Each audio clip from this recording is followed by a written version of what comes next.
Hello, কেমন আছো তোমরা সবাই? আশা করছি সবাই খুব খুব খুব ভালো আছো। আমি আজকে আবার একটা চিকেনের রেসিপি নিয়ে চলে এসেছি। আজ রান্না করছি দেশি মুরগির মাংস। আমার শ্বশুরমশাই কয়েকদিন ধরে মাছ মাংস কিছুই তেমনভাবে খাচ্ছেন না। তো ওনার হঠাৎ ইচ্ছা হলো দেশি মুরগির মাংস খাবেন। তো যেমন কথা তেমন কাজ, আমার হাজবেন্ড গিয়ে মুরগির মাংস নিয়ে আসলো, দেশি মুরগির মাংস। আর দেশি মুরগির মাংস কিন্তু একটা কাটলে খুব বেশি হয় না, কারণ ওতে বেশি মাংসই থাকে না, সব প্রায় হাড়গোড়। তাই যতটা আমাদের প্রয়োজন সেই মতন চিকেন নিয়ে আসা হলো, আর আমি সাথে সাথেই সব কিছু রান্নাবান্না শুরু করে দিলাম। আমার শাশুড়মা সব কিছু কুটে বেছে গুছিয়ে আমার হাতের কাছে দিয়েছিল, আর আমি রান্নাবান্না শুরু করে দিয়েছি। কয়লার মাংসে যেরকম তেল কম লাগে, কারণ মাংসর থেকেই তেলটা বেরোয়, দেশি মুরগির মাংসে কিন্তু সেটা না।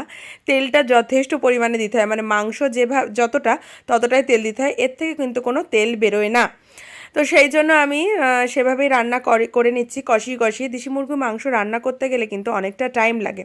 তো স্টেপ বাই স্টেপ আমি যেভাবে রান্না করেছি, তোমরাও যদি সেভাবে রান্না করো, সত্যি খেতে দুর্দান্ত হয়। আর আমার খুব ভালো লাগে, আমাদের বাড়িরও খুব ভালো লাগে দেশি মুরগির মাংস। মাংস না থাকলেও এর হাড়েই টেস্ট হয়।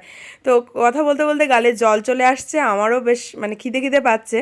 কাদের কাদের এই দেশি মুরগির মাংস খেতে ভালো লাগে, বা তোমরা চিকেনটা বেশি পছন্দ করো মাটনের থেকে, অবশ্যই কিন্তু জানিও। আমি মাটন খেতে পছন্দ করি, কিন্তু মাটনের থেকেও আমার চিকেনটা বেশি পছন্দ। বাসি হলেও আমার চিকেনটাই ভালো লাগে, মাটন একবার খাওয়ার পর আর খেতে পাই না। তো দেখো রান্না বান্না হয়ে গেছে, কথা বলতে বলতে দুপুরবেলা গরম গরম ভাতের সঙ্গে সার্ভ করতে চলে এসেছি।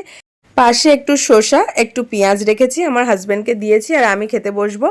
আমাদের বাড়ির সবার প্রায় খাওয়া হয়ে গেছে, কারণ এই রান্নাটা করতে করতে একটু দেরি হয়ে গেছিলো। তো আমার শাশুড়ি মা মাংস খান না, ওনার জন্য পনির হয়েছে, আর কেওড়ার টক, আর চিকেন।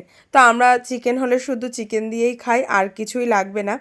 তো খেতে কিন্তু দুর্দান্ত টেস্ট হয়েছিল। তোমরা যারা যারা খাও অবশ্যই জানিও, আর এভাবে রান্না করে দেখো। লাস্টে একটু কাঁচা লঙ্কা থেতো করে বা চিড়ে আর গরম মশলা দিয়ে ঢেকে নামিয়ে নিয়েছি। তো ভিডিওটা ভালো লাগলে অবশ্যই পাশে থেকো।